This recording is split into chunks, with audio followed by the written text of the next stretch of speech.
À nouveau sur le plateau d'Impact Real Estate. Et si l'innovation était inter, ce qui rassemble et forme des composés à partir de plusieurs liens de réciprocité? Faut-il être perché sur un toit pour oser l'interopérabilité à plusieurs immeubles? Faut-il être totalement piqué par les abeilles pour les envisager en drone naturel, les combiner avec l'IA en vue d'une interaction entre les parties prenantes d'un écosystème? Vous allez découvrir deux étranges personnages. Bonjour Alexandre. Bonjour Olivier. Bonjour Charles. Bonjour Olivier. Je vous présente Tristan Lucchetti, qui vous distribuera à la fin de cette session, de cette vidéo, une jolie mention. N'est-ce pas Tristan? Avec plaisir. Bon, diffuseur d'expériences aussi, d'expériences immobilières. Voilà. Alors, je vais vous parler effectivement des questions, des mentions. Je vous parle des mentions. Alors, la première mention, ça sera la mention Impact Real Estate. Cette mention concerne la responsabilité environnementale, sociale et sociétale. La deuxième mention, que Tristan aura peut-être, c'est la mention waouh, effet surprenant, concept prometteur ou idée originale. Troisième mention, la mention persistance, proposition de valeur qui a les capacités et à progresser au-delà des modes et des tendances. Et enfin, la quatrième mention, l'employabilité, promesses et solutions dont l'efficacité répond immédiatement à une demande ou à un besoin de l'industrie de l'immobilier. Alexandre et Charles vont disposer chacun d'une minute pour exposer le super pouvoir de leur proposition de valeur. Ensuite, il y aura un temps d'échange et enfin, la remise des mentions. Vous me suivez? On y va? Alexandre, ton super pouvoir en une minute, tu es prêt? C'est parti. On prend le temps? Alors chez Sentinov, nous, on fait parler les bâtiments. Aujourd'hui, vous avez énormément de bâtiments qui sont équipés avec des systèmes qui ont été installés dans les années 90-2000. Eh bien, nous, on va pouvoir booster ces systèmes-là. On ne va pas les remplacer. On va se connecter au bâtiment et on va pouvoir donner enfin aux facility managers et property managers un outil d'aujourd'hui pour pouvoir piloter les bâtiments de demain. Pourquoi est-ce qu'on fait ça? Tout simplement, vous le savez très bien, les bâtiments, ils sont énormément consommateurs d'énergie.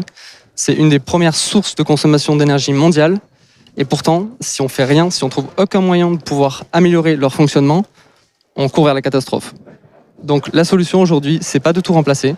Il faut trouver des solutions innovantes qui vont nous permettre d'exploiter les parcs de bâtiments actuels et de pouvoir du coup les optimiser et déployer des nouvelles solutions qui vont permettre de les contrôler, de les automatiser et de les rendre au service des occupants d'aujourd'hui. Merci Alexandre pour ce super pouvoir de Sentinov. Je vous en prie. Tristan, alors, une question? Oui, immédiatement, une question directe et concrète. Cette interopérabilité, est-ce qu'elle est garantie sur facture? C'est-à-dire le moindre coût de cette interopérabilité, est-ce que le Sentinov peut le garantir à sa clientèle?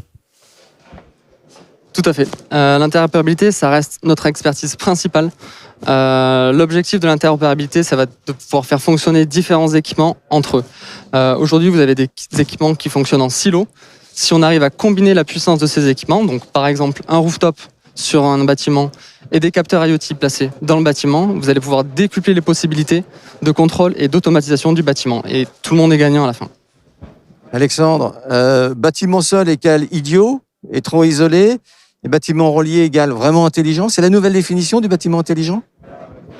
Un bâtiment intelligent, c'est un bâtiment qui va savoir s'adapter aux nouveaux services dont on va avoir besoin par rapport à ce bâtiment-là.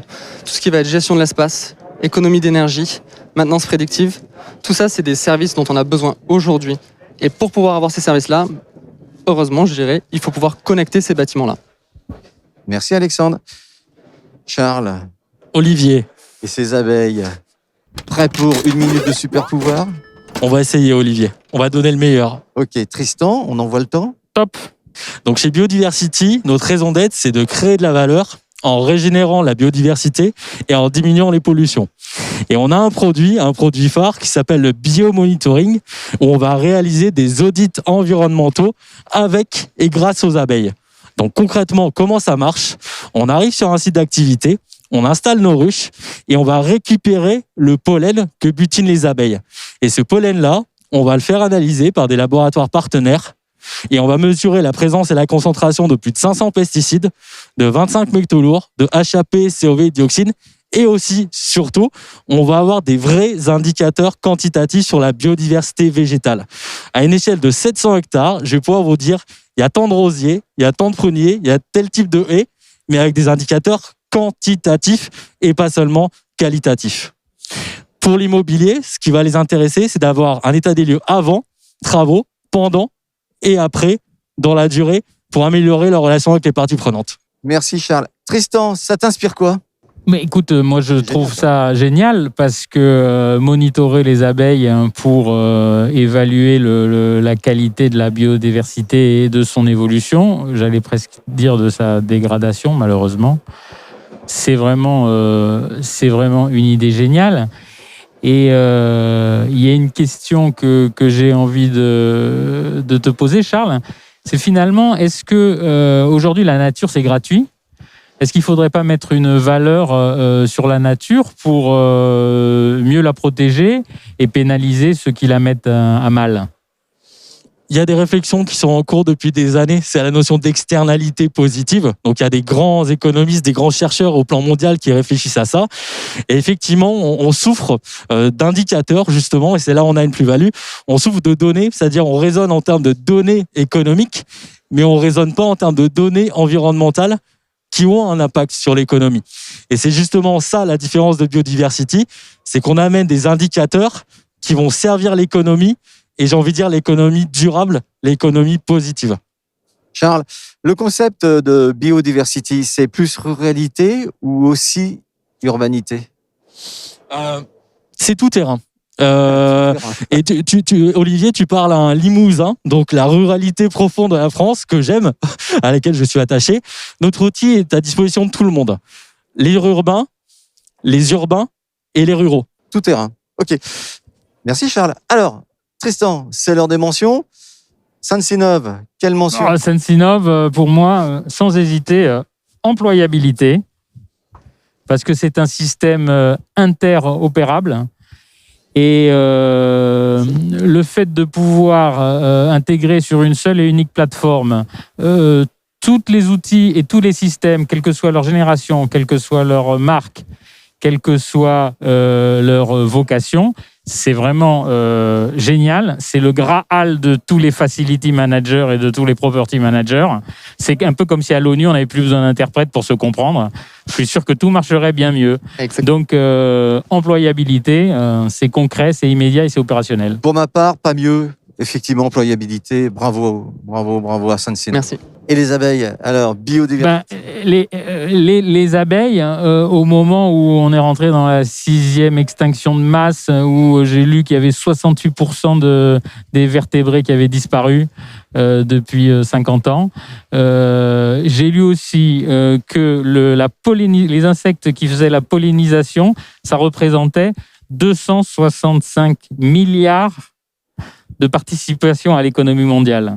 Donc je pense qu'il est bien temps, effectivement, de mesurer, valoriser et restaurer la biodiversité. Et donc, ça donne quelle mention? Et alors, ça donne quelle mention? J'ai presque envie d'en donner deux. On pourrait donner évidemment l'effet waouh pour les abeilles monitorées. Oui, moi, je suis d'accord. C'est aussi effet waouh. Voilà, Charles, tu peux la montrer à la caméra. Et tu n'as pas 3 mains, mais on va essayer de t'en donner une autre mention. Mais on pourrait donner aussi la mention persistance.